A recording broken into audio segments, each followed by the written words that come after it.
Oh, my algebra homework. Nuts to school. I'd like to quit.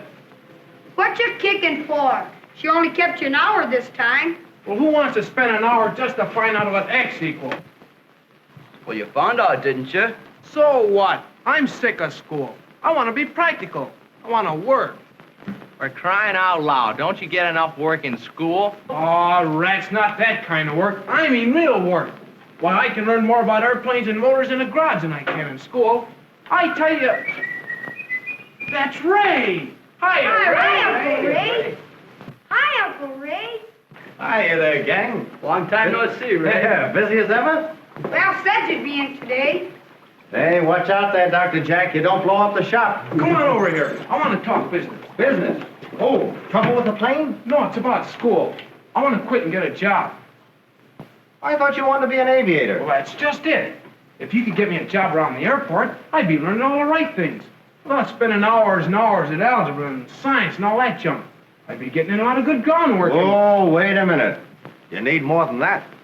Groundwork's all well and good, but you get the biggest part of that in school. It's the early training and preparation that counts. If you don't have things all figured out right in the first place, you'll never make a good pilot. Many's a tough spot I've been in when I've had a chance to use the things I learned in school. And just lately, too. You mean on the coast, Ron? Well, on the last trip, we had a pretty bad storm. Did anything happen? No, but something could have happened. What? Tell us all about that trip, Ray. Oh, wait a minute. That's too big an order. Oh, Izzy, come on, be good stuff. What was the first thing you did, Ray? Well, it started out just like any other trip. I went to the airport an hour early to visit the operation room.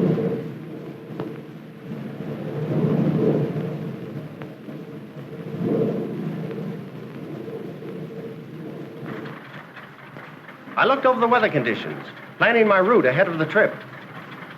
That's where your geography came in handy, huh? You bet. And while I'm gathering this information and filling out my flight plan, the ship's being thoroughly worked over and inspected by a staff of trained mechanics.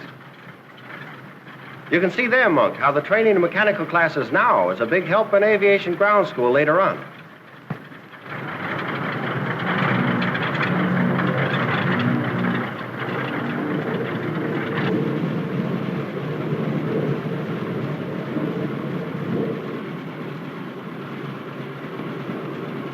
And then I report to the dispatcher and test the radio. Plane number 101 on the ramp.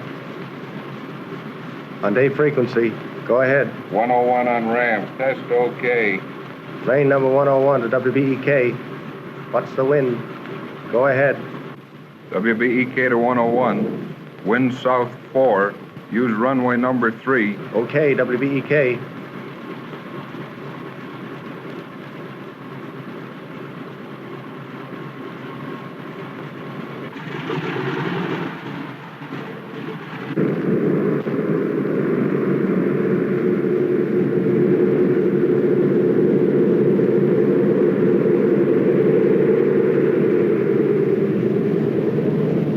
Just before we take off, Norton, my co-pilot, tests the motors while I take a look at the instruments and controls.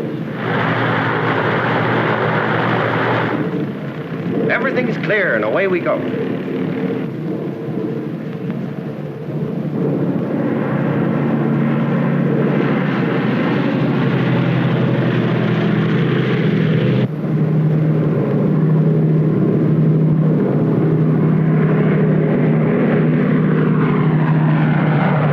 At the controls, Norton and I are busy with the flight log and flight observation report.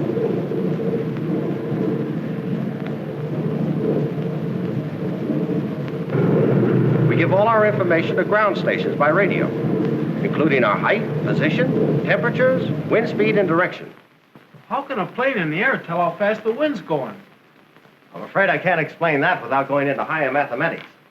When you fellows get into trigonometry and calculus and other advanced courses, you'll find that things like that will be easy. Easy? Sure. Because you'll be learning how to think. You can imagine how fast a fellow has to figure when he's 10,000 feet up in a storm with a 200-mile-an-hour plane on his hands. The pilot has to know what to do and when to do it. That's the spot I was in on one trip. My radio report showed a low ceiling. That means poor visibility. We'll have to go in on the radio beam. What's a radio beam? That's a set of signals sent out by radio beam stations along our route to keep us on course. What kind of signals? Well, that depends. When I'm on my direct route, I hear a long dash, like this in my earphone. If I go to the left of my course, I hear a series of dot dashes, like this.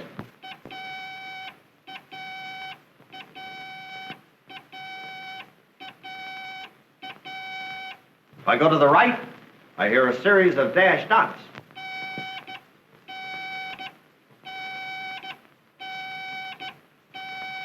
In either case, I know I'm not headed straight for the airport, so I change my course until I hear the long dash again. And that long dash is going to lead us to a perfect landing. I check my instruments. The artificial horizon shows we're flying on even keel. The altimeter registers 1,200 feet. The airspeed indicator shows we're going just a little over 100 miles an hour and headed right at the beam station. Now the signal fades. I'm right over the beam station in what's called the cone of silence. But in a second, I'm on the opposite leg of the beam and hear the long dash again. I know I'm just past the field. I fly out along the beam, away from the field, for 4 minutes. Now I turn. I'm still at 1,200 feet. And I know I'm 4 minutes away from the field, flying at 100 miles an hour. So I nose her down. In 4 minutes, losing 300 feet a minute, we should be just over the end of the runway. Down we go. 1,000 feet. 900. 800 feet. 700 feet. There's the runway.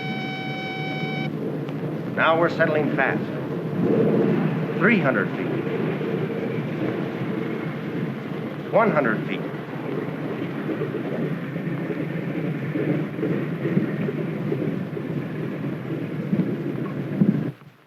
She's down. And there we are. Gosh, must take a lot of studying to be a pilot. You bet it takes a lot of studying and years of intensive schooling. Most pilots come from Army and Navy flying schools, and they have to have at least 2 years of college to get in there. That's where high school work helps out. You said it. The future pilot has to know the theory of flying on paper before he ever gets a ship. And he has 1,000 hours flying experience before he can even be a co-pilot. Gee, 1,000 hours.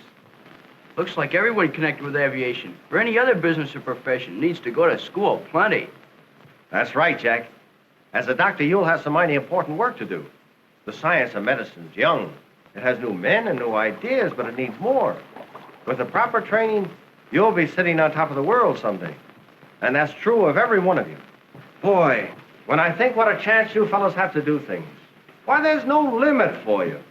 If you'll just get on the job of learning how to think.